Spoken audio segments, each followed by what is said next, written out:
Premier League 2024-25 preview. Here we go.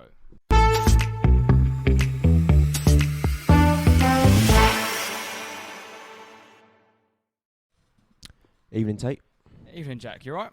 Yes, very hot, sweaty. It's been a very hot day. Hottest day of the year, isn't it? Yeah, good timing. And I've marched across to yours. Didn't realise it was that long and that warm, and I'm boiling. Both sweating out some beers from the weekend as well. Yeah. Both had very good weekends, I think. Yeah, I think so.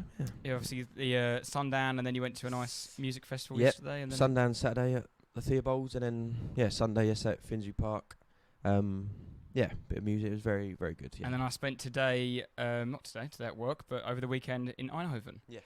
And we are here tonight, finally, talking about some Premier League action, as it is the Premier League 2024 preview. And 51 episodes ago, episode 56, I think it was, or was that 49 episodes? I can't remember. But we had the Championship Chatter, where we had our good friend and fan of the show, Jordan Johnson, on, which we were about to discuss Ipswich's first season in the Championship for God knows how many years. And here we are tonight, joined again by Jordan Johnson, episode 105, I think. Ipswich Town's first season in the Premier League for 22 years, 22 years, Tate. Welcome, Jordan. Hello, boys. Thanks for having me on again. I can't actually believe I'm on the Premier League preview podcast. Very surreal. Very surreal. It's been a long time coming, both your second appearance and Ipswich back in the Premier League. Yeah, but pleasure. I'm very excited for both things. Obviously, the second appearance tonight, and then the game on Saturday afternoon, isn't it? Yes. Yeah, who have Ipswich got first game of the season? So we've got Liverpool first game of the season. As tough as it gets. And it gets second game, we've got Man City away, so it gets easier, doesn't it? So it makes me laugh, those little fixtures. They say every year the old fixtures are random. They're clearly not. I think I said back in May that as soon as you get promoted, you're going to get a top 6, top 4 team, whatever you want to call them. First game of the season is always the case. But I do think that's probably the best time to play them. I think it is the best time to play them. If you're going to play them, you want to play them in early on in the season, don't you? Because it is the best time. Because if they kick into gear. If I offered you Anfield away, game week 1 and game week 2, Liverpool, City, the other way around, or 37-38, I know which one you're going to take. And you don't really want Leicester at home or Southampton away. Yeah. You played them last season. You want the big boys to begin with and get them out of the way early. So no, I'm very excited for it. Very excited. 12:30 kickoff, isn't it? So that'll be a good sign. Yeah. The season actually starts on Friday night, doesn't it? With United versus Fulham. Yeah. In this episode, we've got a few categories like we always do, and the categories are winner, top 4, relegation, flop of the season, whether that's going to be a manager, a player, or a team, and same with the old shout of the season, signing of the season, and first manager to be sacked. But before we start, I've got a teaser for both of you. Here we go. The last time Ipswich Town were in the Premier League was the 2001-2002 season. Arsenal won the double that season. But who were the 2 teams also relegated along with Ipswich Town? We're going to need JJ for that later on, but yeah. So, as I just ran through the categories, let's start at the top, shall we? Yes. Do you want to just say the team each and then talk about it as a whole? Yeah, so let's go winner. If you want to start yourself, Jack, and then work round to JJ. I'm going to go Man City. I'm going to go with the Gunners. I'm going to go with Arsenal. And I'm going to go with the Arsenal. The Arsenal. Third time lucky. Third time lucky. I don't normally... what's the word I'm looking for? Confidence. It's not I'm so confident. I just think I need to speak it into existence. I put a note here. Manifest it. Basically that. 2 years ago, it was all a surprise that Arsenal were... We've just missed out on top 4 against Spurs, 5th. I did think we were going to come back that season with a vengeance and get into top 4 reasonably easy. I think I said we're going to finish 3rd. Last season, we finished 2nd. Both times I was never confident we'd really get over the line. But I think this season where we've learned, can Pep do, what's it going to be, 5 on the trot? I want to be confident and talk it into fruition. It might completely backfire on me and we finish 4th. Well, no, I don't think. Yeah, I think the worst you'll finish is 2nd. I think we are at worst the second best team in the league. Yeah, I think we'll obviously go into it, but I think as the season progresses as well. But for me, anyway, City and Arsenal there's a gap. There's a definite gap right now between Tottenham, United, Newcastle, Villa. So yeah, I'll say City purely because of my allegiances, but it's probably the closest. Apart from last season was pretty close, but yeah, this could be quite the season. Yeah, because I've put 2 years ago 5 points off top, or 5 points off City. Last season 2 points off. Can we go one better? Where do we get? We need to get 93 points. We need to pick up 4 more points. Third time lucky in a way, innit, when you think about it. And I think football clubs go through certain periods of dominance, don't they? And I think this is where it could be the start of Arsenal's, because you've had that bad period, haven't you, towards the end of Wenger's era. And I think now it's that start of where Arsenal could begin to dominate a little bit. And Emery. And Emery as well, obviously. But I think this could be a really, really good period for Arsenal. I hope so. We have had a young team for the last 2 seasons, and then players are now becoming into the mid-20s, late 20s, like some players maybe late 20s, where you think this is the time to click. And where you look at City, they're losing a couple of players. There's De Bruyne still... Do you reckon this could be De Bruyne's last season? Definitely, yeah. I think you see that for a few players with City, and I think you'll see Alvarez is going... I think actually Alvarez was their most played player last season. John De Bruyne, quick, is there a chance he goes this summer? No. No. I think it's too late now. Yeah. And I just think they're maybe not coming to an end of an era, but maybe coming to the end of like a little that cycle. Team sort of cycle. Like the classic, you had Silva, Yaya Toure, Company and Aguero. This team has been John Stones, Rodri, De Bruyne and Haaland / whoever Aguero they had up front. Was mainly before, / But similar to Liverpool, really, and now that Klopp's gone, but that little squad of Klopp's favourites, even Firmino and that, when Mane was still there, Salah and all the rest of that's sort of now bypassing them. So, yeah, could be a very similar situation with City. Do you see Liverpool hanging in there at all for a bit? No, I don't think so. I think it's going to take a period of time for Arne Slot to settle in a little bit. I was going to ask you, Tate, though, do you think Arsenal need a striker still? I don't think we need a striker. We need an attacker. Attacker, yeah. And why I say that is because last season, although we scored 89 goals, 93 goals, were spread out, weren't they? Arsenal went 5 games last season without a goal. They played 5 games without scoring a goal. Off the top of my head, City away was a big one. West Ham at home. Villa at home, then they lost to Newcastle 1-0, and there was one more game I can't remember. There's 5 games, and I just think we need that sort of power up off the bench. Who's that next player? Because they've let Smith Rowe go, they're happy to let Nketiah go and Nelson go. They just need that extra one player. I don't think it necessarily needs to be a striker. Are they selling them homegrown players though for a reason? Because 100% profit. So are they selling them so they can go and spend a bit of money on a centre forward? They didn't play much last season. You had Smith Rowe 2 starts. Nelson has had 2 Premier League starts in his career. And Nketiah started the first 9 games, but as soon as Havertz became striker, he didn't even play. He didn't play more than 10 minutes in the game. I think as well that, especially those 3 you mentioned, they're a definite drop off Arsenal's. Definitely starting 11, but current situation trying to push for a title. Reece Nelson's not going to win you a title. No. Smith Rowe's gone. He wasn't going to win you the league.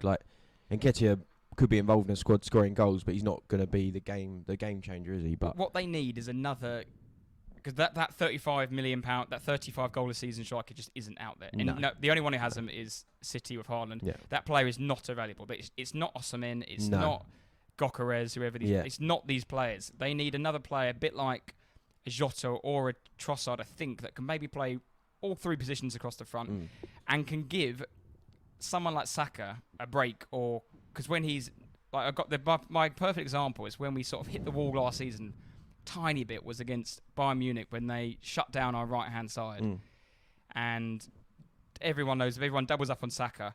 And last season, our left hand side just wasn't as productive. Where they lost Xhaka and they tried to shoehorn Havertz in the left midfielder, Zinchenko. Wasn't quite working last season. They swapped and changed that left back. You'd think maybe with Calafiori starting there, if they sign that Mourinho, let that left hand side, and then you need a season from Martinelli again to get 10. He got 4 Premier League goals last season. Yeah, he was a bit off. He was affected by injury, though, wasn't he? A bit in and out. If he can get 10, and Jesus can get him back to fitness, that left hand side can click again. But Arsenal last season, and we touched on it at the end of the season last season, they were lucky, whether it's luck and also training methods. I think there's a bit of both about injuries. We had 7-8 players that played 35 or more games that season. That's not a sustainable approach if you want to then go deep into cup competitions, and there's more Champions League games this season. They need to rotate a little bit more on that front line. Would you be concerned a little bit about the midfield? Obviously not Declan Rice, Odegaard, but I'm talking about when Partey's he's never fit. He's never fully fit for a season, is he? He's always injured. Or do you need someone in there as well? I think Marino is potentially that player in that midfield. They're gonna, I think, against the better teams, they're gonna try and share the number 6 position between Jorginho and Partey. Yeah. They're both 31, I think, maybe Jorginho a little bit older. Between them, hopefully they don't overwork them. They can figure that out between them. They can keep fit between that. Find someone lower that age profile. Rice will then play on the left-hand side of that from that too, and then Odegaard will stay on the right. Against a worse team, a lower team, I think Rice will drop into the deeper position, and they'll maybe drop Havertz down, play Jesus, or they might play that Marino. Or that Marino, is he signed, or is that basically done one of those?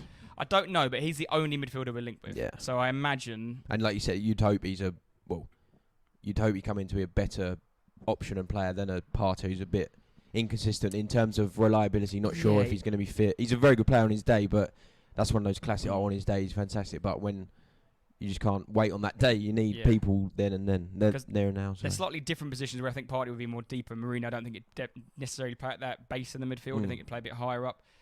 But I think there's options there against the smaller teams to rotate that a bit more.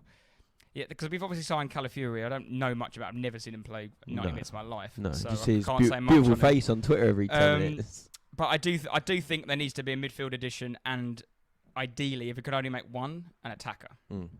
I think they'll make a goalkeeper if Ramsdale goes, which I think he should do, and then I think probably on loan, and then they'll get a reserve one in there. But that's what I think. I just think they need one more power up option from the bench, and getting that forward. That could be a striker, or like you said, it could. If it's a winger, that's probably a possible better option, but not Neto. But obviously heavy link that he's now moved on. But that sort of player, that sort of character, like that sort of. Interestingly, the first thing we tried to do this season was sign Benjamin Sesko. It was the first deal they went for, and then he decided to stay for another year. So they clearly thought, if we can get a striker on a good deal, we will. Worth it. And I think you'll see this in the next. I think there's 18 days left of the window. I think you'll see the window hotting up a bit once there's been some moves and deadline day comes around. Now the Euros are gone, clubs come back. You often lose. Maybe you lose a game in between now and the end of August. You think, oh shit, I need to buy someone. Yeah. They're not going to say it could be like a Mesut Ozil deadline day, like madness. But there could be that player. There's been a few links with Leroy Sané, not necessarily, but someone like that from a bigger club. That then you might see with Real Madrid where they've got Endrick, Vinicius, everyone, and it's like Rodrigo might find he hasn't played a game, and they need some money for him. Let's cash in on it. I don't know. It could be something like that. Or I think you're right. I think a few teams, and it happens a lot of times, but the big sides are waiting. Sort of maybe they're just holding off, and then like you said, the season starts, players get angry, upset very early on. Agents start making moves that annoy their clubs, and the big teams just go, all right, no thanks, and there's weird deals that happen, but. I mean, a player I would actually, like we touched on earlier off air, that's been muted around today, but for Chelsea-wise, would be João Felix. I think if Arteta could get his teeth into him, this is another failed wonder boy that he wants to turn around. He's a bit like one of them second strikers, isn't he? Yeah. He's a very clever player, and he will score goals, but he'll get you 10 to 15 goals a season. But that's what Arsenal sort of need, because they tend to spread the goals out throughout the team, don't they? So I think that's what sort of a profile of player you want. Even if they could sign someone like Olivier Giroud back in the day, like when Chelsea signed him from us, that sort of ilk that he could get a few goals here and there. But it needs to be of quality. That's what clubs go for now, don't they? Either go for like a second striker, or they go for that big centre forward that's quick, like the Seskos, the Haalands. That's the sort of profile of player they look for now, isn't it? And obviously over the weekend, Man City won the Community Shield. Yeah, was that Saturday, wasn't it? Saturday, yeah. The team that has won the Community Shield, out of the last 13 seasons, the team that's won the Community Shield has gone on to win the league once. Oof. Arsenal have won it, I think, 5 times in that time. And not done it. Well, that is, my pick, Man City. I'm not going to sit and defend them. You don't need to defend them. what they've done, it speaks for himself. But yeah, maybe it's more because of my Tottenham bias. But about Pep, can he do it 4 times? Was it 4? 5. It would be 5. But and there's a lot of talk. Is it his last year and all the rest of it? I think. Well, it's Pep Guardiola. He's not going to go. Oh, actually, you know what? We'll finish second. We won't win the cups. We won't do this. But I think that little bit inside him is the last. Could be the last time. Let's go out on a bang and win it all. But who knows? Who knows? They made Salvio, and they're going to sell Alvarez. And they've sold Alvarez, yeah. And potentially they've got some players might go out the door like Calvin Phillips. Are they no one else? Have they like Edison might leave, although I don't think he will now. But there was rumours that he would go to Saudi. Yeah. But yeah, apart from that, I think they're pretty much. But I think that's a classic City move. Like, oh, why are you getting rid of Alvarez? But they're bringing in this Salvio, who's probably going to be very, very good anyway. So. And they've just made £80 million off yeah. him. So they don't mess around. So if you want to, shall we run through our top 4 and discuss? JJ, go on. I'll give you the honours. Yeah, so I've gone for obviously Arsenal to win it, and I've gone Man City, Liverpool, and I have actually gone Spurs. What do you think about that, Jack? I've similar. I probably bottled mine massively and sat on the fence, but I've gone City, Arsenal, Tottenham in 3rd, and then 4th. I think 3rd and 4th is a bit of a anyone can grab it, but I think Liverpool. I've got Chelsea, Liverpool, Man United, but after today, after thinking about it, Chelsea, not for me. But Liverpool, who knows what Man United could turn up. Are Newcastle going to be involved again? They've sort of dropped off, gone out of the conversation. Obviously, Aston Villa, are they going to go again? Are they going to deal with Champions League football and more injuries? Who knows? So, yeah. What about you, Tate? Mine's actually exactly the same as JJ. Arsenal, City, Liverpool, and I've actually put Spurs in there.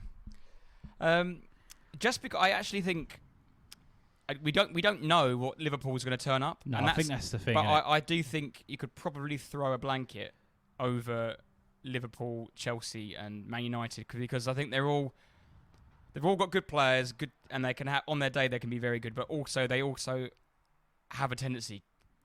They could just be crap this season, just randomly really just have a really bad off season. So I just went with Spurs for 4 because I think they've got a bit more continuity about them than the other two, and they've got a very good manager as well. I think he's a really. You're looking at me funny there. No, I think he's a good manager. I think he's a really, really good manager. I don't know. He's a good manager, and I think. Yeah, I think the players really like him. Yeah, the players like him. I think second season in, obviously he's brought a striker in now in Dom Solanke. So I think they're going to do all right. Spurs. I think they'll be all right. I think they'll be okay. Before we get into Spurs, let's talk about Liverpool. New manager, no signings, but they have had a very good pre-season. I think they've won every game. Yeah, played some good teams in that team. They've beaten Arsenal. They beat Man United. Obviously, you can't take too much from pre-season, but they were the 3rd best team in the season last season. They haven't lost anyone. Everyone's got a year older, but I don't know.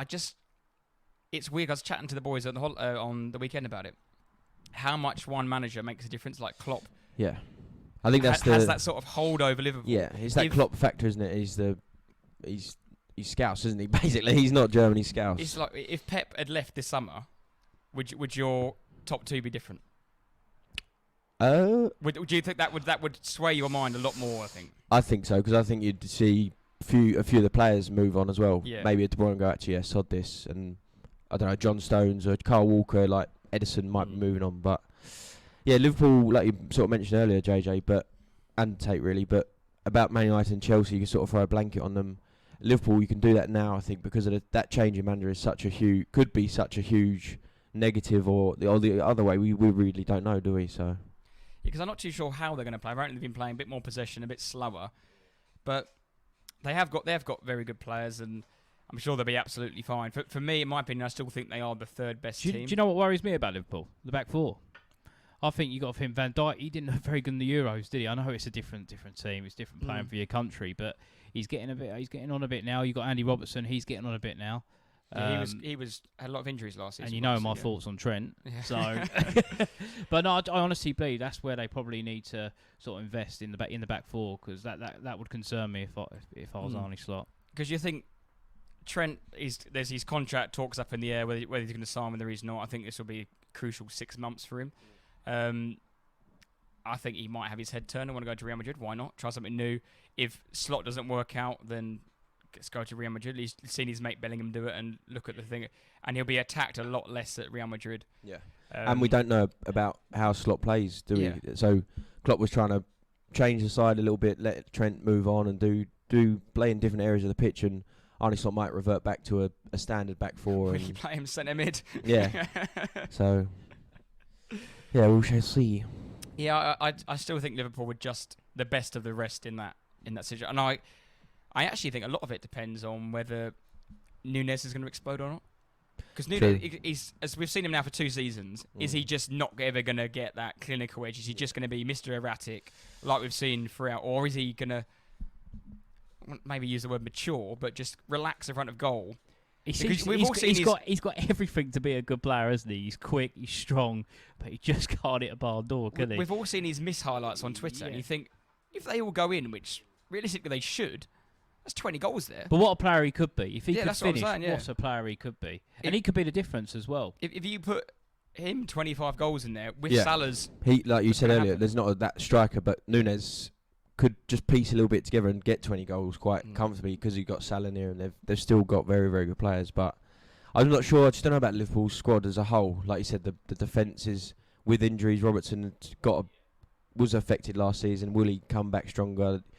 Players tend to get injured, then come back, get injured again, a la Reece James. So yeah, there is a lot. I think, and also the midfield doesn't. Szoboszlai, yes, his second season he could be immense. We don't know, but the midfield just doesn't strike me as I wouldn't fear that midfield. Yeah, because apparently he's been playing Szoboszlai and McAllister as one of those 2 deeper playmakers, a bit like a Pirlo sort of position, and not having that Endo in there, or when Fabinho was in there, that sort of midfield makeup, and then with a runner like my mate Curtis Jones, but they don't have that. Like special player in there that you think, buddy. McAllister's a player though, and he's a good player. He is good, but he just doesn't have that. For me, he doesn't have that X factor. Maybe because he's not as pretty on the eye. He keeps the ball ticking over. He's a bit more like a Jorginho than a Odegaard sort of thing. That's that sort of. I hope Jota gets more game time this season. Well, I know he struggled with injuries, but that's the thing I was mentioning earlier about Arsenal. You tell me their best front 3, and we might have all 3 different answers. But I would say Jota is that player that you are thinking of. Not that you might get him from Liverpool, who knows, but that is, if that was the individual. I mean, Trossard's done that the last 2 years. He got 17 goals last season in all comps and 12 in the Premier League. But you're right, who is Liverpool's front 3? Like, I'm not sure the Liverpool fans would say, I think it'd all be a mix. Diaz, Salah, Núñez. And that's the good thing. Maybe Núñez and Joshua are having an off day, all right, and then you go bring on the other, I can't remember off the top of my head. Gakpo, yeah, but he was top goal scorer in the Euros or something like that. Like that's the player, the sort of players they have. Whereas we have strengths in other positions. Like our defence is probably our best strength, but that's what we need. Just that extra to make and also make managers think a bit more. Because last year at Arsenal, it was everyone knows their front 3 was Trossard, Havertz, Saka. And that wasn't ultimately going to change really in a course of a game. But yeah, you're right. That is the. Yeah, we'll see. But I think Tottenham will be in there. Could be 4th, could be 3rd, but in some capacity, like you said before, I think we were very good last season in little patches, and you could see when we had a good team out, and had our players fit, the classic injuries, but when it was all together, we actually looked like a very good team. We played some very good football, and we had some very good games. But yeah, our transfer window personally has not been that exciting. I think we were, as a whole fan group, we've been, what's the word am I looking for? I can't even think right now. Basically, the youngsters, I think we've been like hidden. They've sort of threw the blanket over our eyes, and we've got these youngsters who are exciting. And look, we've got this Bergvall, we've got Archie Gray, and we're signing the next human son from South Korea. But then you actually take a step back, and you're like, we've signed Archie Gray might play, Bergvall could play, but a senior professional, like first team footballer, until the other day we got Dom Solanke. But yeah, it's been underwhelming. What you have done though is clear out some deadwood. Højbjerg's gone, I saw Emerson Royale's gone today. That was a funny post actually. I saw it was like one more comp for you, mate. I was like, when they posted him. But I think Archie Gray, I must admit, he's going to be a really good. Obviously, I watched quite a bit of him last season. He's a really, really good player. He spent a lot of time beginning the season at right back, but went into the midfield sort of towards the end. He's a really, really clever player. So is he more of a centre mid or a right back? Because I've seen like. I think he wants to play centre midfield. Like if you told him what's your position, he'd say centre midfield. But he's obviously capable of playing in a different area, right back. He can sort of slot in centre back, but hopefully that doesn't happen. And I think that's why we got him. We've got him to be a centre midfielder and change our midfield and hopefully make players better. If not, he'll play but also with the idea that he can cover right back. Porro will start. Obviously, like you said, Royale's finally gone, and on paper, that's having Archie Gray and Pedro Porro is far better than Royale. And I mean, there's Jed Spencer's been involved again this season, but he's a sort of an enigma. No one really knows what the hell is going on with that bloke. But yeah, they're exciting youngsters. But I feel, I mean, like everyone, we need a forward player. We can't. For me, having Werner, Johnson, Kulusevski had a pretty poor season, but that just doesn't excite me that much really. Timo Werner, everyone knows what you're going to get with him. He has his moments. He's very good in a team, but he's not one of those killers. He's not going to score lots of goals and finish teams off. But yeah, I do think we'll be good. It'll be Postecoglou's second season. Yeah, we'll get players back fit. Adogi was out for a long time. Hopefully Van der Ven stays fit. I think we'll be solid. We'll be a solid side. So your team, first game of the season, everyone's fit will be what? Vicario, Adogi, Van der Ven, Romero, Porro, and then whoever you want to, Bentancur, Basuma or Sarr. Then Maddison as the 10. Left will be what? Heung-min Son, probably Son, Solanke, and then what? Maybe Kulusevski or Brennan Johnson. Yes, I think he likes the pace of Johnson, but obviously he likes the ability and what Kulusevski can do. I'm not sure if Solanke will start straight away. They have been in pre-season trying Kulusevski in a 9, but obviously plays a bit different, bit deeper. So we spoke about it last week. You got on board with it. A lot of money. I think it's interesting. If I've offered you 65 for Solanke or 75 for Ivan Toney, who'd you taken? Oh yeah, Toney. Yeah, but I think now we've spoke about it many times. The money is not really. It's not really the yeah. It's problem just a circus.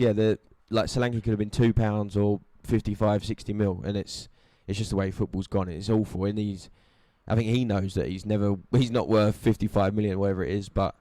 That's just the price we've got to pay. But also, I think if that's the man Postecoglou wants, I don't think that's the man. But if that's he thinks. I'm sure he had the ultimate saying like, yes, he will work. We'll make him work, and I think he could work. He's not going to score. I hope he does, but he's not going to score 20, 25 goals. But in the way we try and play football, hopefully it's to lead to him, and he's going to be the final product to tap it in the goal instead of Richarlison or Son trying to carry the whole team. So it definitely is a much needed signing. But yeah, like it's not that exciting, is it? But I think it's just the risk factor with regards to Solanke. He's only had one good season, hasn't he, in the top flight?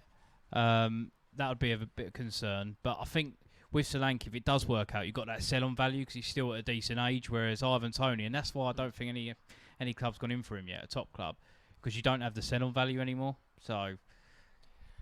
Yeah, and I also don't think Ivan Toney's very, very good, but I think he's very good in a team that's set up for him. Like that Brentford team is a counter-attacking team where he then drops down and you have Spurs won't want to play like that. No. Arsenal won't want to play like that.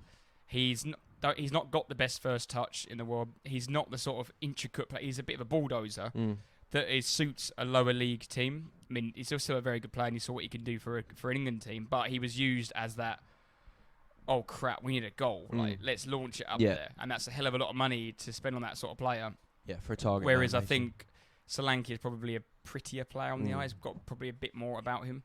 Yeah, I know. I think, and in a similar way, like you said about Toney, a team built around him, I think Bournemouth were doing that and were trying that. And I hope, like I said, that Tottenham are in a similar way and he's that final point in the team. But yeah, I'd like to keep saying I think we'll be good. We'll slowly improve and we'll get better from last season. But yeah, I still think that the gap between the top two, whatever order they're in, there's there's a group of sides: Newcastle, Liverpool, Man United, Tottenham, Chelsea. Not too sure about Chelsea. Aston Villa, possibly West Ham might get involved this season, and yeah. Right, shall we move on to relegation? Yes. Turn the table on its head. Yes. Go on, JJ. You go again. Right, so I haven't put Ipswich. So I've gone for Brentford, Leicester and Southampton. For one reason, only Russell Martin. Yeah. That's very interesting, that. Yeah, I was talking about Brentford a minute ago. I've actually gone identical to JJ. I've got Leicester 18th, Brentford 19th, and Southampton 20th. What about you, Tate?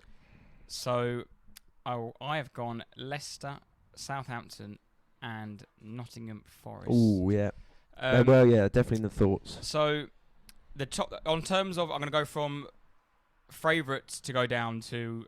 But you think 20th, basically, yeah. Leicester, this was on a Sky Bet. Oh, Leicester, odds, okay. Ipswich, Southampton, Forest, and Brentford. Mm. I think you can make an argument for all teams. But if we start with the one we all had, was Leicester. Yes. Obviously, they won the league, lost their manager, sold their best player, and points deduction is looming above them. Mm-hmm. They look like they could get a similar one to what Everton got last season. Mm-hmm. And I think a points deduction like that for a newly promoted team is curtains, to be honest. Yeah, I think, all those reasons. Dewsbury Hall getting promoted, playing this fantastic football, and suddenly your manager's getting poached. And then you appoint Steve Cooper, which I don't think he's a bad manager, but I think you're suddenly the style of football they were playing last season suddenly turned on its head, and you're playing that back against the wall, and we just got to defend and concede the least amount of goals, and we might nick it from corner or a set piece, a little breakaway. So I think it's a massive shift for Leicester, and I don't think their window's been particularly great. I just can't see much else for them. So interestingly, Joe, I want to ask you a question. Who was the best team in the Championship last season? Or the best team you played? Best team we played last season was Southampton, I must admit.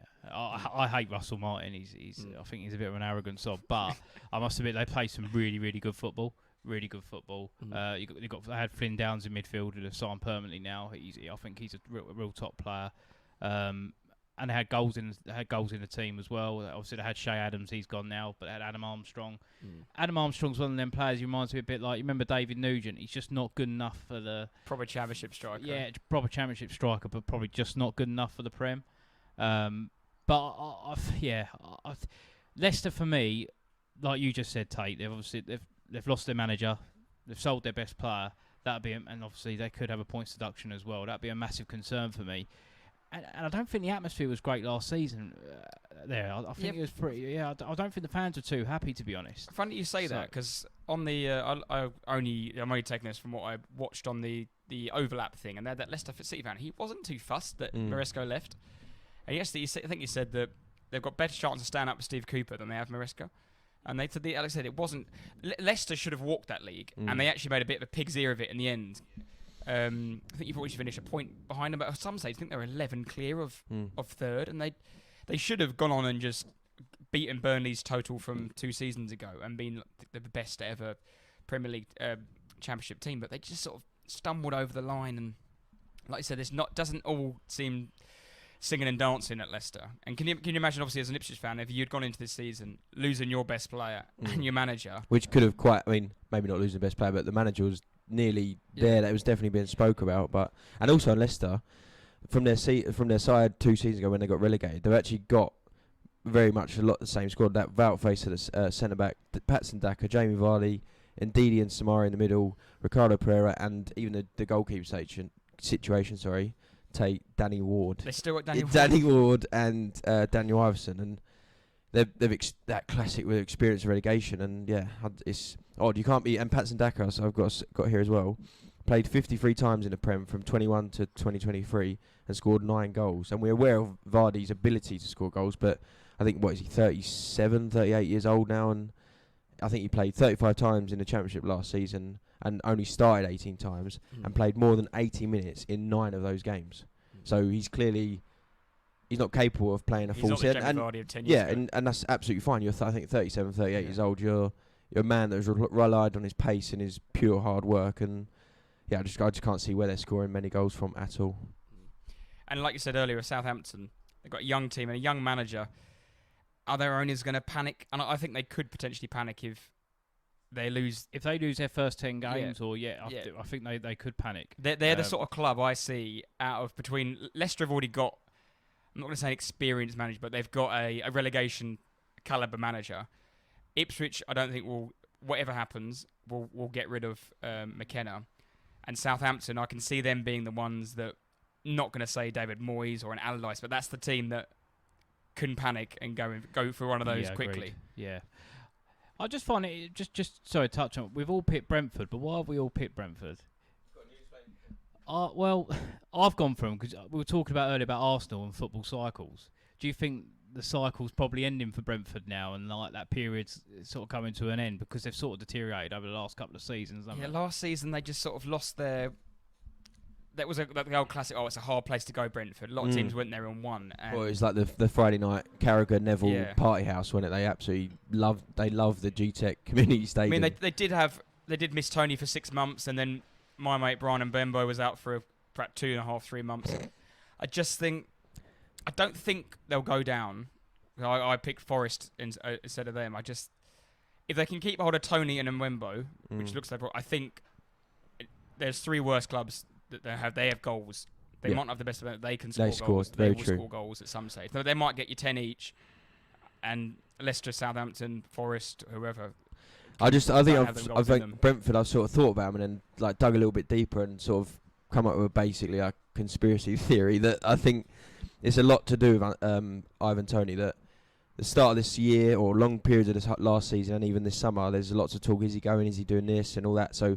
Is his mind switched or is he looking elsewhere? They did make a record signing of a bloke called Igor Thiago, 31 million, who's a striker, meant to be 23 years old, coming in, this hot new striker they got. He actually unfortunately got injured, a meniscus surgery, and he's out till the end of the year at best. And I'm thinking now Thomas Frank will be hoping that Tony wants to come back in, and Tony's like, oh shit, I've now got to concentrate back on this. So is he thinking? Has he sacked it off? I don't know. It's just a bit of a weird dynamic. And like you said, last season without Tony, you saw how poor they can be. I just think, it's a bit of unrest. And it's just a very strange. I'm sure it's a very. And the thing about Tony is like Tottenham went through it with Harry Kane. It was every season like, when's he going to go? Who's going to get him? Every summer it's this. And I think Brentford are probably going through that, and they will go through that for the rest of the season. And I'm sure their fans at a point will just go, oh, Tony, just go. Like, we're more than happy. You've been brilliant for us, and we've loved you. But it's that burden and it's that constant noise of that sort of transfer. So, well, this is his last season in his contract, isn't it? So maybe he goes in January for a cut price. But just thinking when you're talking about conspiracy theories, so I actually made one up on my head that Brentford were obviously hoping and laying out for 60, 70, 80 million pound. That could be a good squad rebuild. There's obviously a few managers, a few clubs in the summer were after Thomas Frank that didn't go for him in the end for whatever reason. If them clubs then have a bad start to the season, is he then someone that goes off to players not going to sign? How old is Ivan Toney now? 28? 20, something like that. So really, they want to cash in on him this season, don't they? Well, they have to, because in January someone's going to lowball and pay £20 million for him. But that's another reason to add to my theory in that when he knows, all right, I've got a few months of playing, and then I get to that December. It's probably maybe even happened now. We don't know, but he gets to January and it comes out he's agreed to join Newcastle, for example, at the end of the season. Then he's not focused on Brentford at all. Then this striker, they still is unfit, might not play. Who knows what's going on? So I just think it adds into the melting pot. And I forgot to say, but like you said about Thomas Frank and a similar situation, he was tapped to go here, Chelsea, here, there, and everywhere. And as his head changed, and he's realised last season wasn't actually so good, but all these clubs still wanted him. He was talks of Liverpool. So yeah, if it starts to get tough, will they suddenly sort of give it in? I'm not sure. And I personally went for Forest as my third choice, and a little bit like we might touch on later on with Chelsea and their sporadic approach, signing scattergun, isn't it? Yeah, signing 35 players in the last 2 years. Forest aren't far off that, and the difference between Forest and Chelsea are, you would hope, are signing a better calibre player than Forest are doing. Yeah. I couldn't name you Forest. I don't know what Forest's plan are. Do they want to play long ball? Do they want to play out from the back? What do they want to do? Do they want to play possession? Do you feel like they've been quite lucky to start over the last couple of seasons? Yeah. Because that scattergun approach, it's been strange, isn't it? They just got. I think the first season they came up, they must have spent over 100 million easy. And just on loads of they've signed off the top of my head. I couldn't even tell you their starting lineup, but they had the likes of Aurier there, didn't they? Morgan Gibbs-White is one good signing they've made. That a 1 year when fit is good. Yeah. But obviously Callum Hudson-Odoi. But apart from that. So they had Sergio. They signed about 3 players from Atletico Madrid on a loan. They signed Buddy Navas on like a 6-month loan. Then they signed Matt Turner. Very, very One of their scouts deals. went and watched Matt Turner and thought, he's our number one. We need you, yeah. We need him. You're going to save us. Like you said, Aurier was there. They had that Lodi from Atletico Madrid. And then they've got so many weird players. But then maybe similar to what you said about Brentford, but I just think that Morgan Gibbs-White, Hudson-Odoi, and Elanga still, I think that's a much better attack than a Southampton on paper, to me, and Leicester on paper. But yeah, I mean they'll be very, very close. And it's like you said, Espirito Santo's hardly a Pep Guardiola, Jose Mourinho, is he? So and that's what I put. He's shown little since he took over to warrant not being sacked by October. There is a couple of games because we all know Forest are trigger happy of the managers and. You could see maybe David Moyes go there straight away. They could still lose their best players as well before the end of the window because I think Newcastle were linked with Elanga, weren't they? Callum Hudson-Odoi was linked with a move as well because his form was pretty good towards the end of last season. So they could lose their best players. Yeah, and I wouldn't be surprised at all. I just think they're a club that doesn't have a plan, and if you're not a top half team, you don't have that buffer of knowing you're too good to go down. I think the reason why I agree with Jack. I think the reason why I didn't put them in there because if they do keep their best players like Elanga, Callum Hudson-Odoi, and Morgan Gibbs-White, I think they've got too much quality to go down. Was everyone agree on Southampton? Yeah, Southampton and Leicester. Yeah, I just think Southampton. I mean, obviously JJ's got his opinion on Russell Martin, but I just think this stinks of a. Sorry, we've got in the background Luton, Burnley. Burnley 1-0 up. Who's Scott Parker's in Burnley? What? Yeah, he's a good-looking bloke. Is that a cardigan again? Yeah, shocker. Is that a cardie? But yeah, Southampton, I'll just put it just stinks of a classic promoted side coming up and straight back down. Russell Martin's come out and said we're going to come up and play our football and we will be competitive there. They're fully aware of the situation. They're going to lose lots of games quite heavily, but he thinks they'll surprise people, which I think that's honest and it's also very likely to happen. And I think if I was a Southampton fan, I'd much prefer that than you see. It might be similar for you, JJ, but when you get promoted, you don't want to suddenly sit back and backs against the wall and hold off. Yeah, I completely agree. And actually, although I don't like Russell Martin, him and Kieran McKenna are actually quite similar in the way they play football. They like to play out from the back, and I think both clubs will be quite concerned. We don't want to end up like Burnley, how it went with Vincent Kompany last season. You do have to adjust when you come to the Premier League. You can't just play out from the back. You're going to have to go long at times, aren't you? So yeah, I think. Both clubs, Ipswich and Southampton, will be quite similar in the way they play, but they need to be careful. And one thing that we spoke about in the weeks building up to this is all three of those clubs, Leicester, Southampton, Ipswich, the fans are going to have to get used to a slightly different way of playing. And you, knowing as an Ipswich fan, you've won every game basically for the last 2 years. That's not going to happen. That's not going to happen next season, unfortunately. But I do think you're probably the best placed team out of the three to stay up. Maybe there's a little bit biased in me because you're my mate and I want you and I'd rather you stay up. Yeah. Do you think that's mainly because of the manager though? I know he's unproven in the Premier League, but I think his name's out there, isn't it? He was linked to the big jobs. I think clubs are seeing something in him. Well, we're seeing it. We're seeing it week in, week out last season. But yeah, I think partly to do with manager, but also I feel like you're on a bit of you talk about cycles again, but you're on a big upwards curve. And I actually look at your team and think very similar to the Southampton team that came up in 2012. One of the 5 only teams to go back to back to back promotions. That you've got Adam Lallana in there, you've got players in there who were League One players 2 seasons ago, and they might not have Premier League experience, but you're playing with so much confidence that I've done League One, smash that, Championship, bang it, and let's give it a go. You've got, out of them 3 clubs, you've got nothing to lose. Yeah, I'll touch on it a little bit. I think my main concern with us, like I say, one thing is obviously playing out from the back. I think we're going to have to adjust a little bit. because like I mentioned Burnley earlier, I think that could happen with us. That would be my major concern. I also worry about our midfield as well. We've obviously got Morsey, who's honestly he's been our best player for the last 2-3 seasons. He's superb, but I think he's 32 now, so he's not going to be able to play week in, week out. We've obviously got Luongo as well. He's aging as well. He's early 30s as well. They're not going to get the time on the ball that they get in the Championship, and that's my biggest concern. I think we need to spend a bit. We need to spend a bit of money on our midfield. We really do.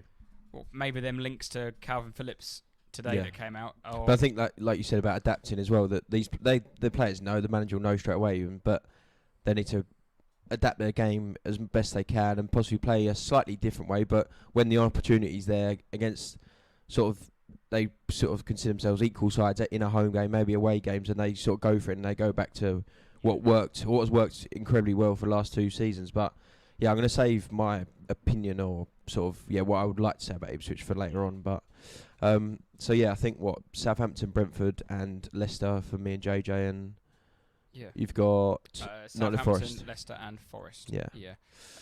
Should we move on to football? Do you want to stay on Ipswich for a bit, or where do you have your bit on Ipswich? Let's go to the shout.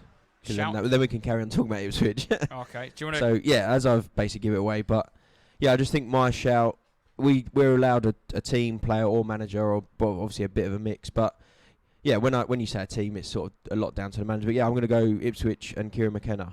I know I'm not like they're going to be unbelievable. They're going to get into Europe, and he's an outstanding manager. Got brilliant players, but I think they'll 100% be fighting relegation and down nearer the bottom. But I just do think they'll be a good side, and they'll make Portland Road pretty tough to play, and they'll play some very good football. When that classic, they'll surprise a few people. But yeah, I just think that some of the transfers they've done. I think Ben Johnson from West Ham is like a really smart signing with a lot of the money gets thrown around on players. I don't know how much. What was he, JJ? Free.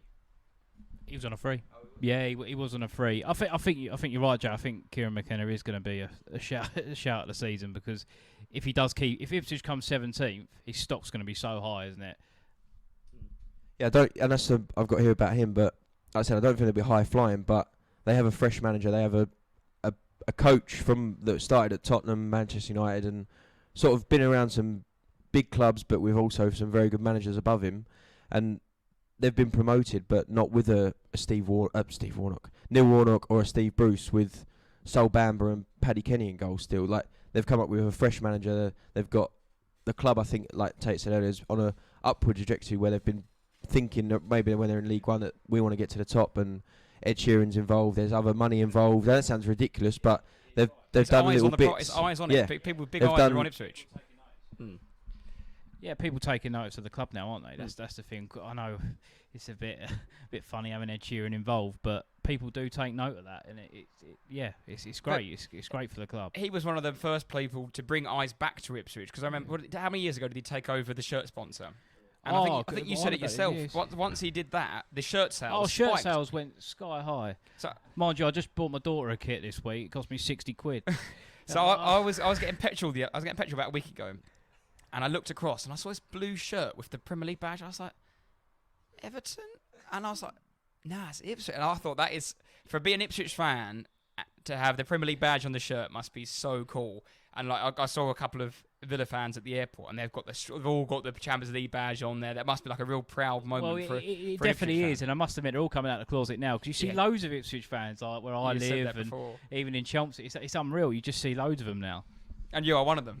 Yeah. Having been a Chelsea fan for no, but that's with Ipswich. Well, the fact that it sounds stupid, but the county of Suffolk is massive, and suddenly now Ipswich are doing so well, and you're leaving. You've left Norwich behind. It's suddenly now everyone is like behind the team. That whole Ipswich will be buzzing every home game, when Man United, when City, Arsenal, Tottenham, Liverpool, when that first when you play them, and it's just I think there's be a real buzz about it, and I just think Kieran McKenna is the big difference from the 3 promoted sides. And then that buzz you touched on, something I wanted to bring up earlier. I was chatting to JJ yesterday about. There's a really nice YouTube video. It's 40 minutes. It's quite long, but it's You've got Ipswich's COI, or the main owner, and he basically talks about all the different construction things they've had to do at Portman Road. And we've been to Portman Road last season numerous times. It's a nice modern stadium. You think modern stadium, but there's a lot of areas like Luton that doesn't meet Premier League requirements. So they've had to do a whole infrastructure change, and they're changing all the lights around the stadium. I don't think the floodlights are quite Premier League quality. Well, that's the thing. Premier League's changed a lot in 22 years. Yeah. You've got VAR now. It's changed a lot. And little things like they've painted the seats and they've put black like banners across just to make, and then painted the steps white, so it just looks crisp on sky. And you can picture, so if it's a sunny day on Saturday afternoon at 12:30, the pitch is going to be pristine, which they changed last season. I think even whole paint job on it. I think I might have watched a similar video, but 2 years ago when it was the League One, you're going to get promoted. They just introduced like electric turnstiles, and even that's a huge difference. But yeah, big old screens and all sorts. So, but what did you just say? I was gonna. Yeah, VAR. Sorry. That's when you a massive cost. Yeah, my eyes lit up when you said that, because obviously, first season. What? Well, yeah, you haven't been there, have you? So, yeah, what are your thoughts, JJ? I think Morsey's going to struggle. I'm sort of referees in the year. Me and Tate have had this argument over the last couple of years. Referees, I think a lot of Ipswich fans will say the same. Referees in the EFL are dreadful. Some of the decisions that went against us last season were awful. I mean, imagine they must be worse, because that's why they're down there as well. That is why I think the whole standard referee and the whole country's poor, to be honest with you. I don't know what to think. If I'm completely, I don't know how to answer that one, because I'm not sure how my main how to think. Question will be, I'm going to leave it an open-end question, is if it happens to you one day this season and it's 0-0 and in the last minute you bang one in, you think you've won, and then you see your toenails offside. I'm going to apologise to you. You're just going to... But it could work out the other way. You could be 2-1 up, and in the last minute, at Old Trafford or whatever, and then they bang one in and it's offside. I think it's just... like it'll be euphoria. that big moment, that first big moment where it goes against you, whether it's a sending off from Morsey or a offside that could have been a goal, whatever. Yeah, that'll be then you realise, like then you'll feel the emotion. But yeah, no, I think it'd be, you're promoted for the first time in 20 odd years. It'd be very exciting. What fixture are you looking forward to the most? Which one have you bookmarked on your calendar, you think? That's the first one you look for. To be honest, obviously, we've got loads of West family friends, West Ham fans. I think Arsenal. To be honest, Spurs, all the London clubs. I think the London clubs are the ones you want to play. Because obviously you lose that Norwich derby, you lose Norwich game this year, but you get so many more. Oh, you get so much more. Because if you think, go through our friendship just being group, involved in like today, just being involved in the conversation is quite surreal, really. Like in our friendship group is predominantly Premier League clubs, and you can have like a little rivalry with every single person. But you're right, Jay, about that. It sounds stupid, but you're always involved in our group and talking about football. But now your club is actually in the same league. Yeah, no, you're right, and it's always those games that are your friends who supports Tottenham, West Ham, or might be a Chelsea or wherever they support. But yeah, what players, you touched on players that you think might struggle. What about players you think will take it to it like duck like water? I think Amari Hutchinson's the one, to be fair, because he is a player. I know we've spent a lot of money on him. 20 million to Ipswich is a lot of money. Record fee, was it? It's a record fee, yeah. I think it's 23 million. But he's a player that could be a 60, 70 million pound player. He's 20 years old. He was fantastic last season. He can beat a player. He's got both. He can use both feet. He's got potential to be a real. He was actually at Arsenal, wasn't he? He was at Arsenal and then left the academy. He went to Chelsea. Chelsea, yeah. Why you would leave Arsenal's academy to get game time at Chelsea, but yeah. The other one I'm quite looking forward to seeing is Jacob Greaves, but we touched on it earlier. My only concern with Jacob Greaves, he's a ball playing centre half.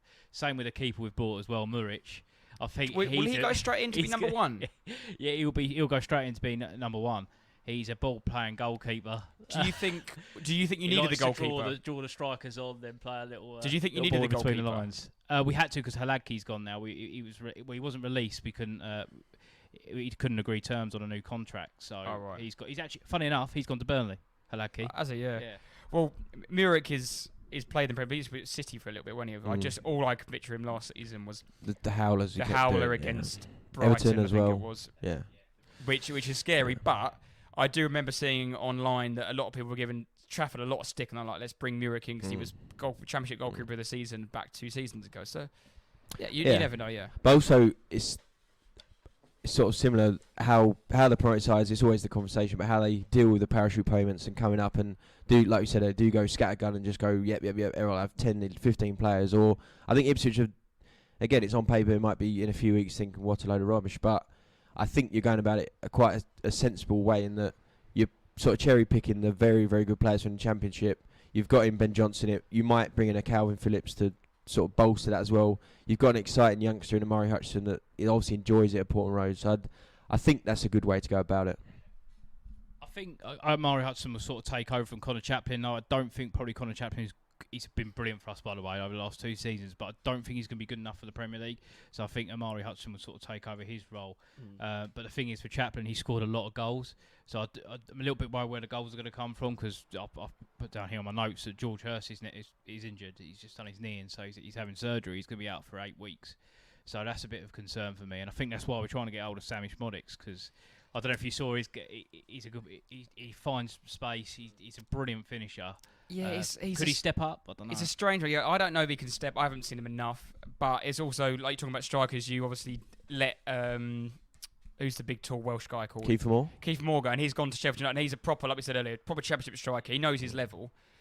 Do you need that Championship striker that's, I don't know, like maybe a 32-year-old who's done the Premier League time and time again? I don't know. But I was thinking then straight when you said that, Nottingham Forest, Chris Wood, do you go and get do you need that sort of character? Or, yeah, like you're saying, Sammy Smodic's done brilliantly last season, throughout his career, to be fair, because I sort of weirdly followed it from him, because he was at Colchester when he was young, and he's always been, there's been rumours of, and he's moved to, he's had sort of big moves in the lower divisions, and always seemed to get goals and all the rest of it. So it might come into, if he does happen to Ipswich side, and with Kieran McKenna, that could be his massive opportunity. Yeah, and he'd obviously have a point to prove. He's a local lad-ish, like you said, from Colchester. He's a local lad, and he's another player that's gone through the leagues as well. I think he come from non-league football. So he went to Colchester, got the move to Bristol City. I think he went to Peterborough, and then obviously went to Blackburn. He's done really well, but he's always scored goals. And he's a bit like we touched on about Arsenal a little bit, but he's a second striker, isn't he? He's one of them that. Did he score at the weekend? He did. He came off the. He's not played a game in pre-season. He came off the bench and got a goal and assist. Yeah, he's a really. I'd like to sign him, but again, I think they're struggling to agree terms, because Ipswich don't want to go and spend 20 million on Sammy Smodix, because he's 28 years old. Yeah. Again, there's no sell-on value there, is there? So, and it might not work. He's never played in the Prem before. Yeah, exactly. So. And there's lots of, I'm not going to use the term red flags, but there's lots of things. Do we go for someone else? I think you'll see a lot of deals. Do you think you'll sign 2-3 more players before deadline day, or one or two? Yeah, I think the Sammy Schmodix deal will go through. I still think we need obviously a centre midfield player. Obviously we've been linked with Calvin Phillips today. I can't see that one happening. Can you? I think he'll probably go to an Everton, someone like that. I'd love to. I think it'll be a great deal for Ipswich. Yeah, I just think it's going to cost too much money. You think if you're going to pay half his wages, just say it's on 100k a week, that's 50k a week. The wages would be and then monstrous. If they're going to waive the loan fee, it's still 50 grand times 50 to whatever it is. It's still and that sort of person, just off the top of my head, but if he was to come in, even the current Ipswich squad would be looking at him and saying, "Oh, he's on this sort of money. But I'm playing every week. I've got us to the Premier League. I'm on, I don't know, 40k a week, say." But yeah, it could cause ruptions and all the rest of it. But like you said, I think if that happens on paper, I think that's again a sensible sign, like a Ben Johnson. You're not going crazy and you're buying all these people that just get recycled around. But yeah, I think Kieran McKenna, whoever's involved, the board, Ipswich, I think it's a very smart and sensible way they're going about business. I think our home form will be key as well. I think we've got to make. I think you both touched on it earlier, but I think for any promoted team, winning your games at home, make it the old fortress. Yeah, it's gonna. You said it earlier, but it's gonna be a bit of a struggle to adjust to it a little bit, because we've been winning so many games over the last 2 years. It's gonna be a bit strange, but you can't beat playing the big teams, can you? The big boys. Who is your third game of the season? And that's quite a weird question if you know it off the top of your head. I'm just thinking, because obviously you would think. I think it's in Southampton. You would off my head. You would think, like going to form, that you unfortunately you probably won't pick up anything against City and Liverpool. That third game is then, if it's a home game, big atmosphere, like first game that we could win, sort of thing. It's strange, really, because you haven't really looked at the other fixtures, because you got them two big games at the start of the season. So it's Fulham. It's at Fulham. home. Yeah, that's at home. Yeah, so Fulham. So that's the game then you target, Brighton, and then it's an and international Southampton. break. So you can go into the international break on a win. You wouldn't. I know it's easy said. No, you don't want to go there. Played 3, lost 3. But that's the sort of there's like the ones you got to target, like 3 points here, maybe a point here. Yeah, I think just before we stop talking about Ipswich, but I think we desperately do need a striker as well, because with George Hurst being injured, and obviously we're then relying on a youngster Liam Delap to score goals, and that is a bit of a concern. But like you said earlier, what sort of striker do you go for? Really, it's tough. I think like we'll keep saying, but Kieran McKenna has a clear style, and he wants that particular player, and he might want someone, but he can't get him. So he's like, okay, I'm not going to sort of settle for less, and we'll stick with the players we've got. I'm confident in them, and they'll go from there. But yeah, I think that was a good little coverage of Ipswich. Do you want to go for your shout, Jojo? Yeah, I'll go. I forgot what subject we were on then. I was like, should we move on to the flop? And I was like, actually, no, we're still on. To be fair, we don't have to touch on all of these, but I went for sort of manager, player, and club. So obviously manager, we've touched on Kieran McKenna. Player, I went for Onana at Villa. Villa, yeah. I think I think he's going to suit Villa quite well, because at least they play through the midfield, don't they? So he's going to get on the ball a little bit more. He plays all the time for Belgium, doesn't he? And he looks a real player. When you're playing for Everton, they just bypass the midfield all the time, don't they? He's absolutely huge. He's as well. a unit, and he's good on the ball as well. So I think he could be a bit of a surprise. And then my other shout is West Ham. A good shout or a? It is a good shout. I think they're going to have a good season. I think they've spent the Declan Rice money, haven't they? And I think they've brought really well. My asterisk of West Ham, which I'll talk on next as well, is I think West Ham will be good for as long as they can keep Paqueta. And by keep, I mean him not get banned. Yeah, or something come out of the woodwork that he's. You see him play at the weekend. What a goal that was! He's too good for West Ham, and he would have gone this summer 100% if that wasn't looming over his head. He'd be at Man City or someone like that. That to me is what holds it all together. They've signed good players. They spent the money well. Just he's their jewel. That not going to say if he leaves. I think if he leaves, it goes from them being 10th to 8th to 6th to, you know what I mean? Yeah. Challenging for Europa League rather than challenging for Conference League sort of thing. Yeah, and you don't, again, having is Lopetegui gone in there, isn't it? Yeah. And we joke about, he's the Spanish Moyes, but at West Ham, it's clearly evident they don't allow a lot of time to give the manager a little bit of breathing space and let him embed the ideas. So if that first few weeks is pretty rough and the footballs doesn't really seem changing, they've got some brilliant players and they've added to that squad already.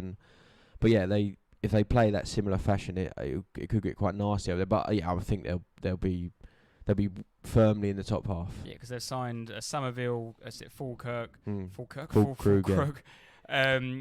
Kilman. Yeah. Obviously, they want to move out. What's his name at the back? Zuma, yes. Wan-Bissaka's coming in. Is that that'll be done. They've signed the Argentinian. I think he's a centre back. Yeah. Argentinian. I just think that they've made smart decisions. They've plugged gaps in their team where they needed to. But for me, like I said, it just all hangs on their crown. Wan-Bissaka's a good signing. I know he's not good going forward, but he's probably the best right back out there at defending. Yeah, he just shuts down that right hand side for them, and then they're not going to be a team of bombing fullbacks. And like Kufau was decent going forward, but West Ham are about let's keep a clean sheet, and he probably is the best one-on-one defender in the league. Yeah, Wan-Bissaka, isn't he? And I think it's a smart signing for them. Yeah, I think so. I think that they probably play a 3, maybe a 5 at the back, and all right, he's not going great going forward, but he's very athletic. He can most certainly get up and down, and West Ham probably won't spend a lot of time with the ball. So and it probably balances out that back four, because I might be wrong, but Emerson is a left back who's normally a left wing back, and he gets up and down, so it might give him a bit of balance if one goes up the 3 tucky and across. That's just how it works. The Onana one's a good shout. I think it's going to be interesting to see Villa change, because obviously they've spent the Douglas Luiz money on him. Douglas Luiz is a different sort of profile player. Maybe they change that midfield a little bit round. So it's an interesting one, because he was linked with clubs higher than Villa. So I think we can all see if you've watched Everton, which we all have done on Sky, and you can see that when he does get on the ball, he does look a really good player. But Everton bypass that midfield, don't they? Because they just try and lump it up to Calvert-Lewin. So I think he's gonna suit the way Villa play. So I think he's my shout. So I like those options. Tate, have you just got like a solid one? My shout is, so I was sitting on the fence, but I have swayed in the last 30. So I put him in an asterisk actually, who I was going to pick, but I was sitting on the fence between either Fulham, West Ham, or Palace will finish above Chelsea. One of those three, but it's quite a niche. because it's I was trying to figure out, obviously Brentford or London. I was trying to figure out, will Chelsea? My initial shout was, will Chelsea be the worst team in London? Yeah. And I thought that's quite an extreme drop for that to happen. What the odds are on that? So I was thinking West Ham, because I'll talk about Palace and Fulham after, but West Ham I think will finish above Chelsea. That's that's your okay. That's my shout of the season. Yeah. Should you move on to flop? Do you want to start, Tate? Yeah. Yes. So this is one I've been waiting to say this live on a podcast for a long time. We all know. People know me. What's coming here? So Ben, if you want to skip forward 2 minutes, you can. With his bar of soap. Erik ten Hag will be sacked by Christmas. Ruud van Nistelrooy will take over in the interim as well. Erik ten Hag last season was millimetres from the most humiliating FA Cup defeat in history. Obviously, we all know they were 3-0 up against Coventry, back to 3-3, and then the VAR decision of millimetres ruled out their winner in the 120th minute, and they went to go and win on penalties. Ineos were backed into a corner after they'd won the FA Cup because Man City turned up drunk and hungover, and that's ultimately what saved his job. All the newspapers were writing Ten Hag sacked regardless of the result because no one really thought they were going to win that game. I don't think they realised how much booze Man City had consumed that week for that not to be the case. He's clearly not their guy. He's clearly not. Otherwise, all them rumours wouldn't have come out and they would have backed him. He's clearly not, but they've had to keep him because they've had to keep him because of the FA Cup. They've also had to give him a new contract because they couldn't have then kept him and be like, right, your contract expires in a year. Like, go on then. Prove us you got a new contract. He's just... I just don't like him. I don't think his signings have been great. He signs everyone that he knows. I just think if they lose... Don't have a great it's great right start. signing people but they've got to be good, don't they? Yeah, I know, and it's just... he doesn't do it for me. Whatever he has, he just doesn't do it for me. And I think it'll be done by Christmas. He should have been done last Christmas. He'll be done this Christmas. And I think with Ruud sitting there, we'll give him... Every time they cut to him scratching his head, you'll have Ruud sitting there, and I think he's going to take over that job. He's a manager. He's not an assistant manager, but he's gone there to learn maybe at the higher level than he was at PSV and get some more experience. I could be completely wrong. I just don't think he's the guy for Man United. And obviously the media, there's a lot of Man United. Yeah. Their association with Man United is very strong. That's Neville, Keane and Ferdinand and the rest of them. And you don't... Scholes even... I know Rooney's now managing Plymouth, but in the summer, even now, he's been doing a lot of media, a lot of YouTube stuff. And those people start chatting and making noises. And their old mate, Van Nistelrooy... Yeah. I'll play a scenario out in your head. It might not even happen, but last season, Fulham went to Old Trafford and won 2-1. They play on Friday night.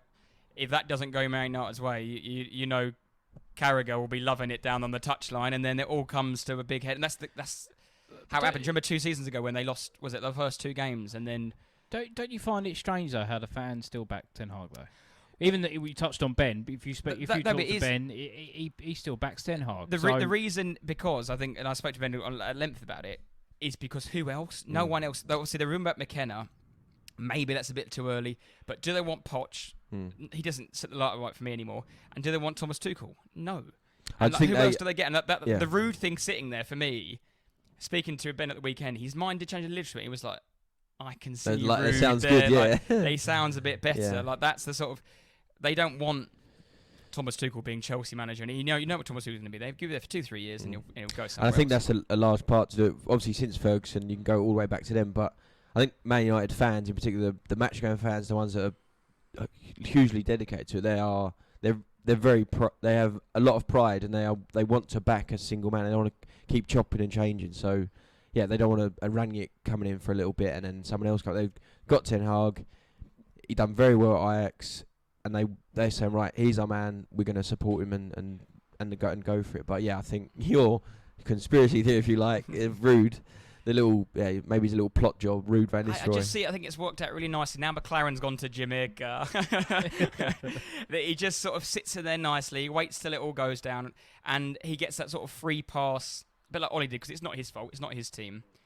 And I think there's situations at Man United which haven't been solved again. Maguire, Sancho, and Rashford have all had issues with Ten Hag. They're all still going to be there at the end of the transfer window. It looks like. Yeah, it looks like a couple of defeats. If Sancho doesn't get on, like the cracks can just spread open again. Yeah, I do get the rude conspiracy theory, but I still think McKenna's on trial this season. I still think McKenna could be on trial for that job.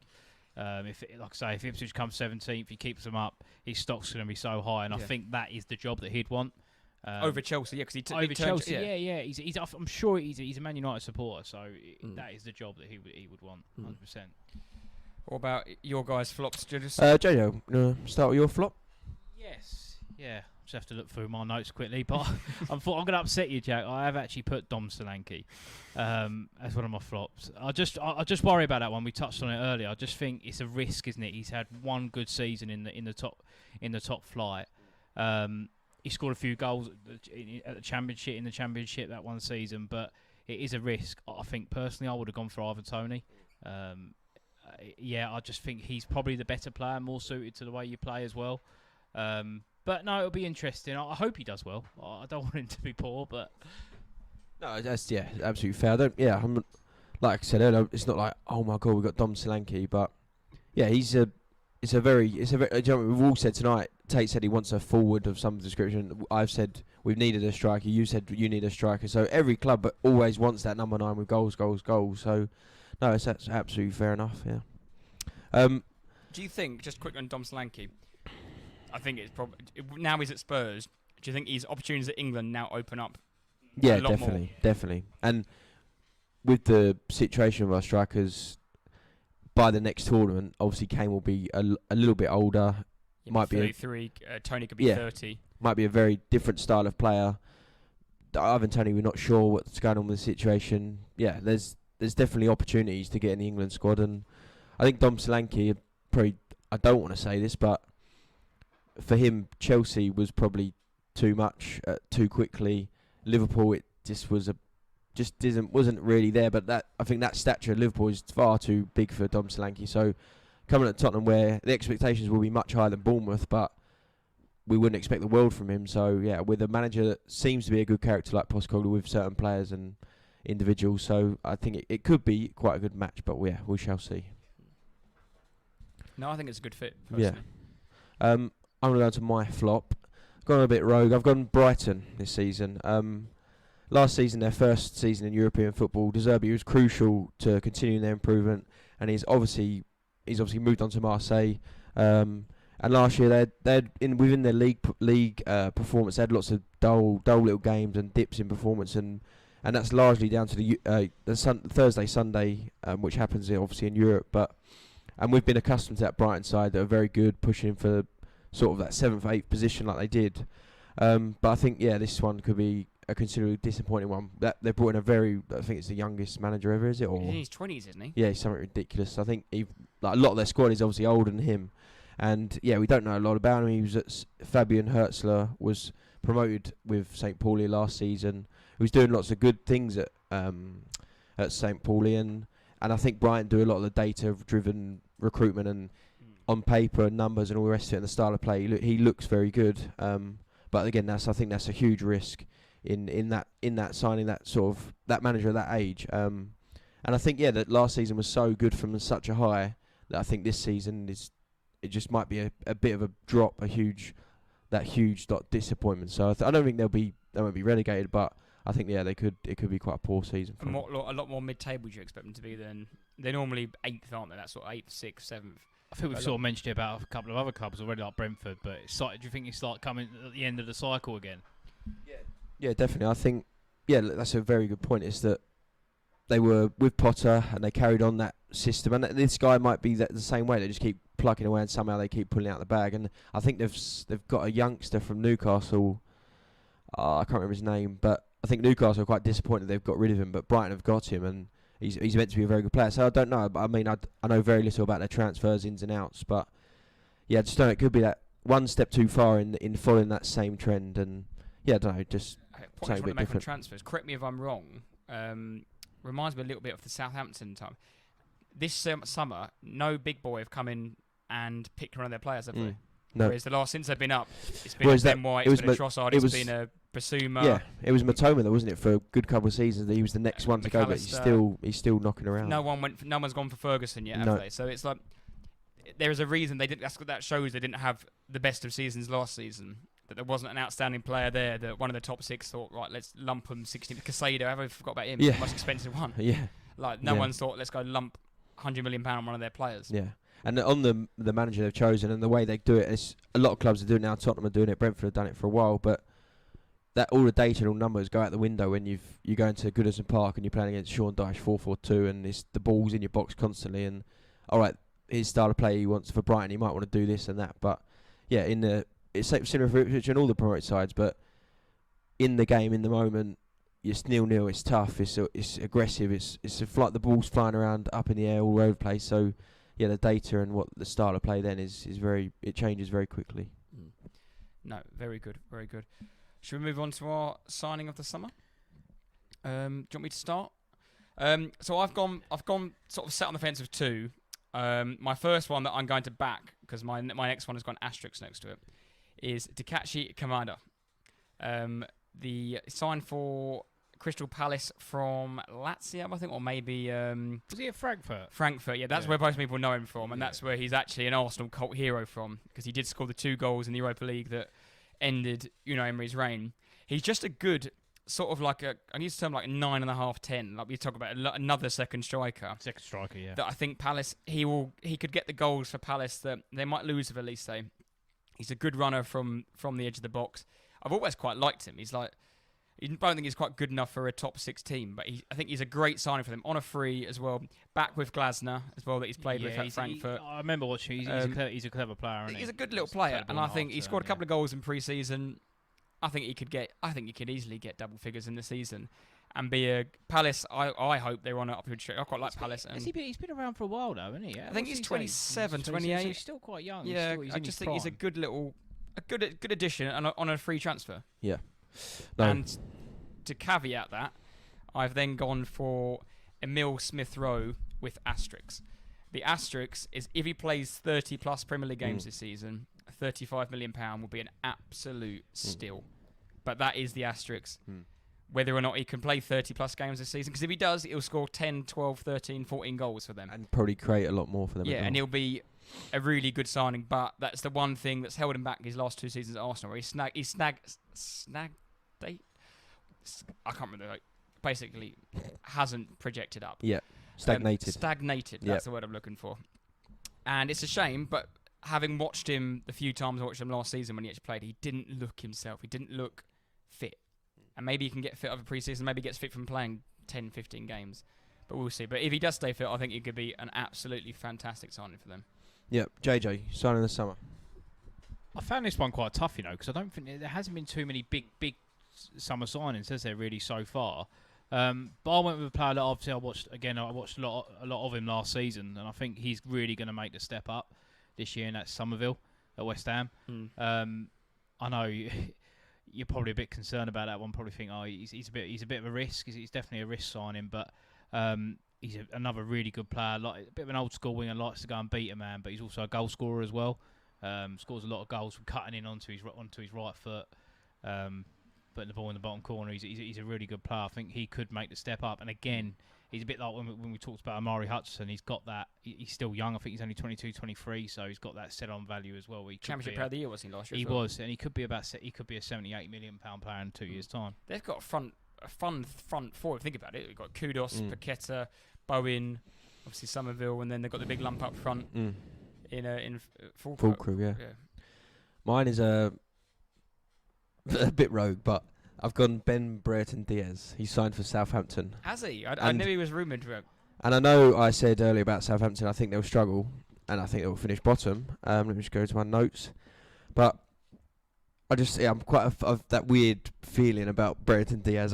The fact he's changed his name to Brereton Diaz anyway, but I think he just gives me like Yakubu at Everton, Papis Cisse at Newcastle, like Roque Santa Cruz at Blackburn, like maybe like a one season.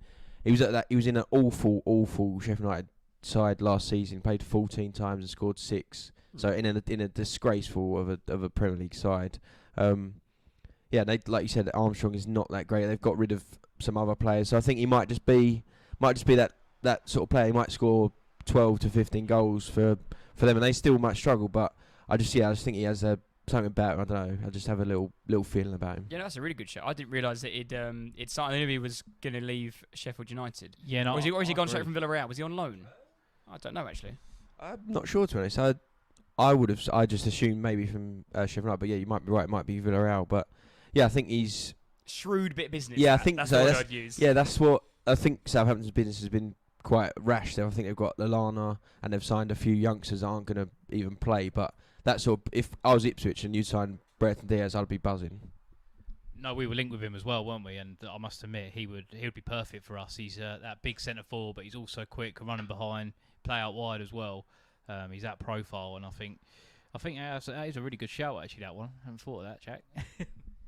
Thank you very much. So, is that all our signings of the season? Yes, I think, last time manager to be sacked? First manager to be sacked. I've gone for Nuno Espirito Santo at Forest. Nice. Just think if they have it links to my relegation thing. If they have a poor start to the season, I think they're the most trigger-happy club in the league that can just go right. We've sacked our manager twice before, haven't they? Have they? No, they clang up. They held on just to Steve Cooper before. Yeah. I think they if they get any sniff that he's not that they're struggling, bang, he's gone. Let's get someone else in. I think. Yeah. I'll do something. I'd say mine because I think they're quite similar characters. But I've actually put Fulham's Marco Silva, and it's similar to what you said earlier, Jade, about the cycles. But I think Silva's had 6 jobs basically. Fulham will be his 7th, and this was his longest spell in management. And he had problems at Hull. I think he was at Everton, wasn't he? What else? Is it somewhere else? Wasn't he? English club?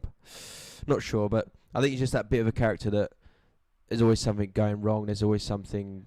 Is it a player? Is it the board's not doing this? There's always been a few little problems, and I think their business again. They've sold Palhinha. They got rid of Tosin, who's obviously 2 of their biggest players for them. I think Brozier's back at Chelsea, and they've brought in Sessegnon, who's constantly injured. Smith Rowe, who I know you spoke about earlier, but again, that injury that could like ruin him for another season. So if those 2 players are not really fit and not really contributing, I think it could be a very slow start. Man United away first game of the season. Then they've got two promoted sides, Ipswich and maybe Leicester in the next 2. And I think, like you said earlier, but for a promoted side, for the regulars in the Premier League, they're always there. That playing a promoted side at the start can go both ways, and I think a promoted side will be full of energy. They'll be buzzing. There's no fear of losing yet. They haven't experienced quite all of that. So I think that could be a difficult start for Fulham, and I think he could be gone. Yeah, I've actually gone for Steve Cooper. I just think it's not a great atmosphere around Leicester at the minute with the points deduction looming. I also think there's a bit of rivalry there between Leicester and Nottingham Forest, isn't there? So if he doesn't get off to a good start, I think he could be in big trouble. He's not the most what's the word I'm looking for? He's not a character, is he? No, he's not a character, is he? Like you're the perfect example. Last year, you saw your not gonna say your love back to football came back again because of one bloke and a manager that had a bit of charisma about him. He managed to get all the fans on board. Maybe the results weren't going exactly how they wanted, but at some stage he doesn't think he has that war about him, does he? I just think Leicester fans could turn on him pretty quickly if he doesn't get off to a good start with that rivalry there. Yeah. I think that could. I think he could be the first one to go. No, all solid. I think they're all pretty good arguments put forward. Yeah. Right. Should we wrap up with the teaser? Yes. You can even remember what the question was. Yeah, nearly an hour and a half. It's been a good one, but it's been our longest one for a while. But these are the best episodes. Yeah, really, there's so much to talk about. And everyone has a different opinion, and also all links in. Yeah, I'm very happy the season is back, I have to say. Let's just hope after 105 episodes we press record on the right buttons and everything. We'll see. Right. So the last time Ipswich Town were in the Premier League was in 2001-2002 season, where Arsenal famously won the double. But who are the 2 teams were relegated alongside Ipswich? JJ. What year? Sorry, 2002. 2001/2. Okay, so I'm thinking Sunderland. Like, not saying they got relegated, but it's that era, like classic Prem, like what was their kit, Mackay on the front. Sunderland, a Charlton, that sort of like a Birmingham. It weren't Charlton, because when we got relegated, I remember Matt Holland was signed for Charlton. I think Darren Bent went to Charlton as well. So it weren't there. Good knowledge. Was it Man City? One of them? No, it wasn't. Man City got promoted the year before. Which is Oh. easily mad that we're saying Man City. Derby wasn't Derby, was it? Yeah.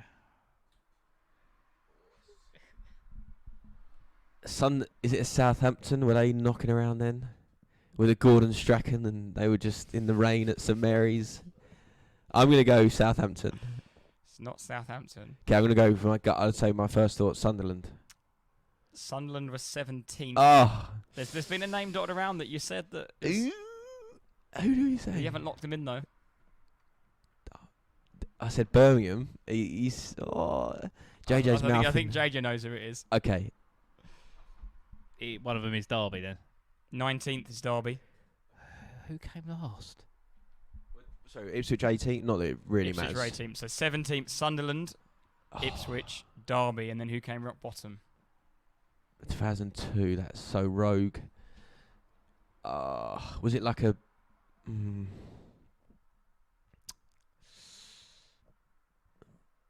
Could it be a Portsmouth? No. I can give you a clue. Yeah, was it not a... They're currently in the Premier League. Okay. Oh, wow. So you've got one of 19, because obviously it's not Ipswich.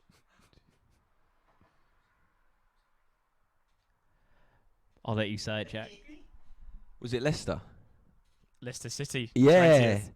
I remember, I don't remember that season at all, obviously, but... On 28 points, Derby on 30, Ipswich 36, and then Sunderland stayed safe on 40. Nice. What were Bolton knocking around at the bottom that I think time? Bolton were around that area, yeah. No, good question. Very good. Yeah, no, I wouldn't have got that. Mm. Derby, I forgot Derby. Yeah, I would never have said Derby. I didn't know they were in the Prem at that time. I thought it was just that sort of little time when they worst ever and that was it. But no, enjoyed it. Very good pod, Ipswich guys. won 9 games, drew 9, lost 20, 41 goals scored, 64 goals. And we came 5th the season before. Yeah, I know. Do you know what? We were still in Europe. We got relegated that season. We were still in Europe the following season in the Is that when you played at Milan, wasn't it? That year when you were in the Championship? No, so that year we were actually in the Premier League because Alan Armstrong scored. We won 1-0 at home and then lost 4-1 away. But when we got relegated, we were because there was like a fair play rule or something that we got into the UEFA Cup. It used to be. So yeah, interesting. Oh, very good, very good. Right, I'd like to say thank you for everyone listening. Thank you for JJ for coming on. Yeah, absolute pleasure. JJ, thank you. Another great thanks episode. for having me on. Thank you. And I assume this time next year we'll be doing the Champions League preview. Yeah. With Arsenal, Ipswich Town. I don't know about Spurs. Ipswich, imagine that. Ipswich sneak Europe in some way. That would be some season. But sure, that's the only progression. That's the only way we're going. So, no, it's been an absolute pleasure. Well, if we do get relegated, that means you got to do another championship preview. So yeah, no. Thank you for coming on. Good luck in the season. Good luck on Saturday afternoon. And wait, are you going to the game? No, I'm actually missing the first game. We just spoke about that earlier. I'm very upset. But we hope you're the best. And obviously, if you get a result against Liverpool, and then mate, if you can beat Man City, I'll get you a couple of pints. No, very good. JJ, do you want to sign us off? Stay loyal. Yes.